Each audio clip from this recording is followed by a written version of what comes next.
Can't even make eye contact with any of you guys, so that's probably a good thing. I'm Alicia Cook. I'm born and raised in New Jersey. I spent half of my life in Essex County, half of my life in Ocean County. I'm never moving out of New Jersey. I usually talk in metrics about how my award-winning work on the heroin epidemic and its effect on families has a worldwide readership that I wish it didn't have, because I don't want anyone to feel how I feel every day. I usually bring up statistics, like how in 2015, 52,000 people in the United States overdosed on a drug and died. Out of those 52,000, 33,000 of those deaths were opiate related.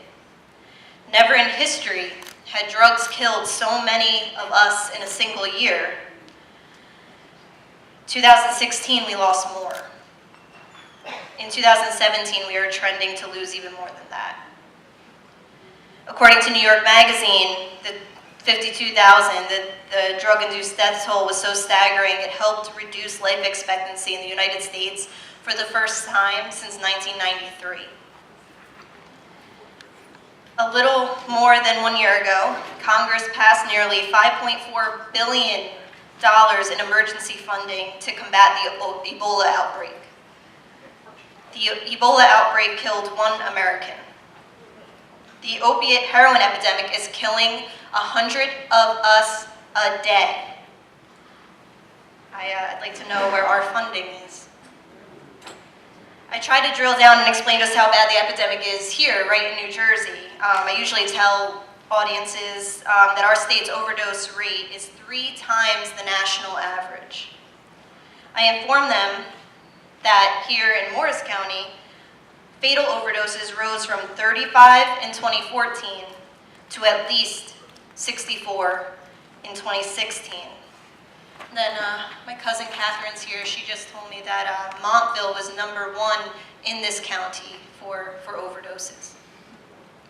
This year there have been at least 23 overdoses in York County in less than 4 months, which is a pace that would exceed last year's total. In Morris County, Narcan, the overdose reversal drug, was used to revive 44 overdoses in 2015, 44, and 108 in 2016. And so far this year, since March, it's been used 20 times. Again, trending to outpace the year before. I inform listeners that overdose is now the #1 cause of accidental death in New Jersey. It now eclipses car accidents, gun violence, pneumonia, and the flu. I do this not to scare anyone, but it is scary. I do this to stress the undeniable point that any family could be affected by this epidemic.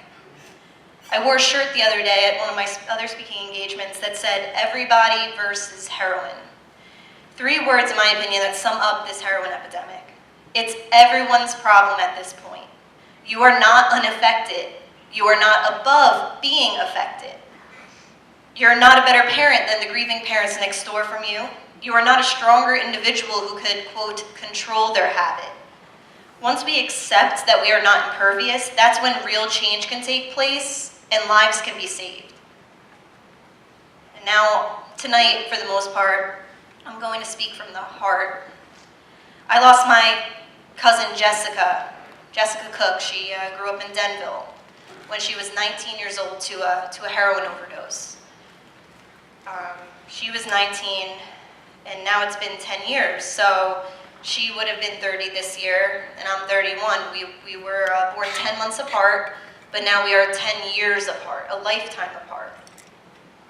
She died after being drug-free for 6 weeks in a rehab facility. Before she went to rehab, before she died, I had my last conversation with her, and she was also a writer and creative, though we were much younger at the time, and she said, "I don't think I'm going to make it out of my addiction alive." 19 years old, and she knew. She was hopeless. We're talking about hope tonight, but anyone here that's battling substance use disorder knows that when you hit rock bottom sometimes, I think sometimes she was praying for death, because some people think that's the only way to get out of your addiction. especially 10 years ago when resources weren't as plentiful as they are now. She told me, if I don't make it out of this, I want you to write about it, because it all can't be for nothing. And she was journaling a lot and things like that. So for 1/3 of my life now, all I've been doing is talking and writing about heroin. Heroin, I could say with certainty, is the worst thing to ever happen to me. And I've never even used the drug myself. I am in pain. My life has been altered forever, all because of a bag of powder that sculpted into my life through the bloodstream of someone I love more than I could ever explain to you all. I'm not an addict. I don't have drug-seeking behavior. But try and love someone with substance use disorder, and then see if you can look me square in the face and tell me you did not become addicted to trying to save them. If you're lucky, they recover. If you're really lucky, you, as a family member, recover too. Loving someone who struggles with addiction can and will consume your every thought. Watching their physical deterioration and emotional detachment to everyone and everything will make you the most tired insomniac alive. You will stand in the doorway of their bedroom and plead with them that you just want them back. If you watch the person you love disappear right in front of your eyes long enough, you will start to dissolve too. I know what it's like to worry yourself sick, to cry yourself to sleep. I know to watch out for pinhole pupils and subtle changes in their behavior. To listen to them talk, make excuses, and pile on lie after lie. I know what it's like to pretend to believe them because you were just too mentally exhausted for an argument at that given moment. I know what it's like to accept that this is their disease talking and not them. I know what it's like to wonder if each unexpected phone call is the phone call. My family got one. I know what it's like to be hurt so badly and be made so sick, a part of you wishes you would just get the phone call if nothing is going to change. You want that finality. You want to break the cycle. You need the cycle to end. I know what it's like to hate yourself for even allowing yourself to find relief in that horrible thought. I know what it's like to get the worst news of your life and still walk into the grocery store, run your errands, and smile at the cashier. I know the difference between enabling and empowering. Your eighth wife, I don't know where you're sitting, but your eighth wife was not an enabler. She empowered you. I know there's a fine line between the two, and the difference can mean life or death. I know what it's like to feel the weight of each day on your shoulders, trying to balance the two. I know what it's like to have good days and bad days, but never normal days. I have been through enough to know that things don't change for worse overnight. They could change in a millisecond, in a blink of an eye, as quickly as it takes two people to make one $4 exchange. I know what it's like to feel stigmatized, to be the cousin of an addict, a friend of an addict, a sibling of an addict, a parent of an addict, a neighbor of an addict. I know what it feels like to be handled with kid gloves because no one outside your toxic bubble knows what to say to help.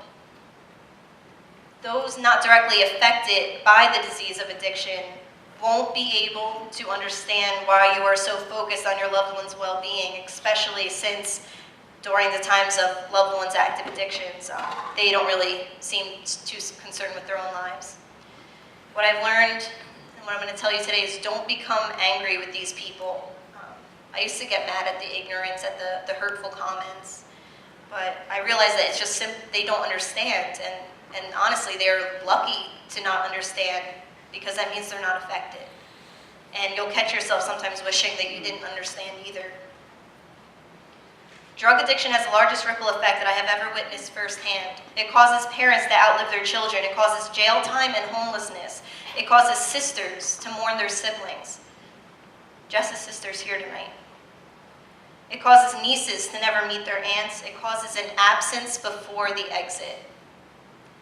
You will see your loved one walking and talking, but the truth is you will lose them far before they actually succumb to this disease, which is inevitable if they don't find recovery. Drug addictions causes bedrooms and social media sites to become memorials. It causes the yesterdays to outnumber the tomorrows. It causes things to break, like the law, trust, and homes. Drug addiction causes statistics to rise and needs to fall, as praying seems like